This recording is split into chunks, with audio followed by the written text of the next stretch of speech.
පළවෙනි ලෙසන් එක විදියට අපි බලමු WAMP save එක කොහොමද අපේ මැෂින් එකට ඉන්ස්ටෝල් කරගන්නේ කියලා. හරි. මුලින් අපි යන්න ඕන WAMP save එකේ වෙබ්සයිට් එකට ඩවුන්ලෝඩ් කරගන්න. දැන් මම මෙතන ගන්නවා WAMP save download Windows 10 කියලා. ඔයාට අදාළ Windows 11ද නැත්නම් Linuxද අන්න ඒ විදිහට මෙතන සර්ච් කරලා එන්ටර් කරගන්න. හරි දැන් මම මෙන්න මේ විදිහට මගේ එක Windows 10 නිසා මම WAMP save download Windows 10 කියලා ගහුවා. එතකොට ඒගොල්ලෝගේ ඔරිජිනල් සයිට් එක බලා ගන්න පුළුවන් wampsaver.com කියලා. අන්න ඒ වෙබ්සයිට් එකට යන්න. මේ වෙබ්සයිට් එකට ගියාට පස්සේ ඔයාලට බලා ගන්න පුළුවන් මෙන්න මෙතන උඩ බලා ගන්න පුළුවන් තියෙන download කියලා තැන. මෙන්න මෙතන. අන්න ඒක ක්ලික් කරන්න.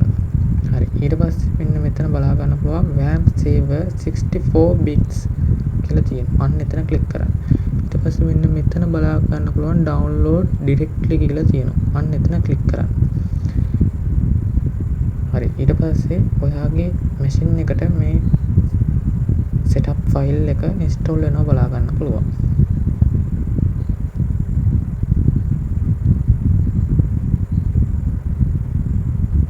හරි මෙන්න මේ විදිහට ඩවුන්ලෝඩ් වෙනවා බලා ගන්න පුළුවන් මේ setup file එක. දැන්ට මගේ එකේ මම ඩවුන්ලෝඩ් කරලා තියෙන නිසා මම මේක මේ විදිහට ස්ටොප් කරගෙන ඊට පස්සේ මෙන්න මේ විදිහට බලා ගන්න පුළුවන් අපේ file manager එකේ මේ setup file එක තියෙනවා. දැන් මම ඒක ඩබල් ක්ලික් කරලා open කරගන්න. මෙතනින් yes දෙනවා.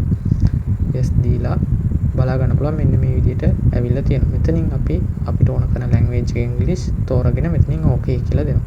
ඊට පස්සේ මෙන්න මෙතනින් I script කියන එක දීලා next දෙනවා. මෙන්න මෙතනදී අපි අනිවාර්යෙන් අපිට ඉස්සරහට යන්න බෑ මෙතන මේ Visual C++ package එක නැතුව. මේ packages ටික ඔක්කොම අපි අපේ machine එකට install කරගන්න ඕන. ඉතින් අපි ටික එකින් එක අපේ එකට install කරගන්න ඕන. මෙන්න මෙතන බලා ගන්න පුළුවන් link එකක් තියෙනවා දෙවෙනියට පහලින්. අන්න ඒ link එක click කරන්න. ඊට පස්සේ මෙන්න මේ වගේ තැනකට යයි. මෙතනින් පහලටම ගියාම බලා ගන්න පුළුවන් මේකේ zip file එකක් download කරගන්න පුළුවන්.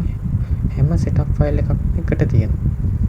මෙන්න මෙතන බලා ගන්න පුළුවන් එක්කෝ අපි 64 bit නිසා download කරන්නේ මේ යටම එක. හොඳයි අපි download කරගන්නවා නම්. ඉතින් මම මෙන්න මේ විදිහට යටම එක download කරගන්නවා මගේ machine එකට. හරි. මෙන්න මේ විදිහට download වෙනවා බලා ගන්න පුළුවන්.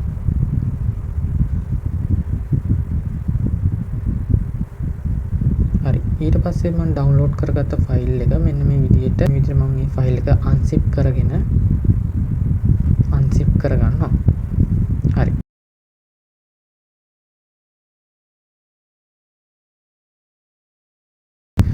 ඊට පස්සේ මම එන්නේ folder එක open කරලා මෙන්න මෙතන තියෙනවා මෙන්න මේ විදිහේ setup file ගණනාවක් තියෙනවා application ගණනාවක් තියෙනවා. මෙන්න මේ ඔක්කොම ටික අපි මේ software ඔක්කොම ටික අපේ එකට install කරගන්න ඕන. එකින් එක මේ software ඔක්කොම install කරගෙන ඉවර වෙලා අපි අපේ lab එක හෝ PC එක restart කරන්න ඕන. දැන් මම මේ විදිහට මෙතනින් මගේ lab එක restart කරගෙන මෙතනින් දිගටම next යනවා. හොඳට මතක තියාගන්න අතනින් අපිට next දෙන්න පුළුවන් ඉස්සරහට අර ටික හරියට install වෙලා තිබ්බොත් විතරයි. දැන් මම මේ විදිහට ආපහු මගේ machine එක මම restart කරගෙන ඇවිල්ලා මෙන්න මේ විදිහට install කරගත්තා. අතනින් ඉස්සරහට යන්න පුළුවන් අර විදිහට මේක කරා. දැන් මම මෙන්න මේ විදිහට මගේ software එක install වුණාන් පස්සේ open කරගන්නවා.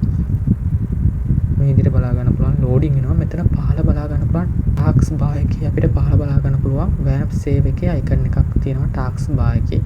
ඒක රතු පාට වෙලා තියෙනවා. ඒ කියන්නේ තාම අපේ machine එකෙන් මේක වැඩ කරන්න පුළුවන් මට්ටමට ඇවිල්ලා නැහැ. මේක කොළ පාට වෙන්න ඕන අපිට වැඩ කරන්න පුළුවන් මට්ටමට එනවා.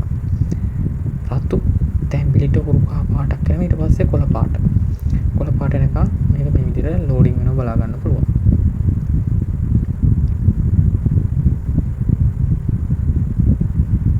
මේකේ රේ එකක් එනවා නම් අර අතන මේ විදිහට මේ install වෙන්නේ නැත්නම් අර අතන අපි setup file තොගයක් download කරානේ ඒක install වෙලා නැහැ හරියට. ඒ ටික install කළා අපි ඒ ටික install කරලා ඉවර වෙලා අපේ machine එක restart කරලා තමයි ආපහු නැවත මේ setup file එක open කරලා install කරන්න ඕන.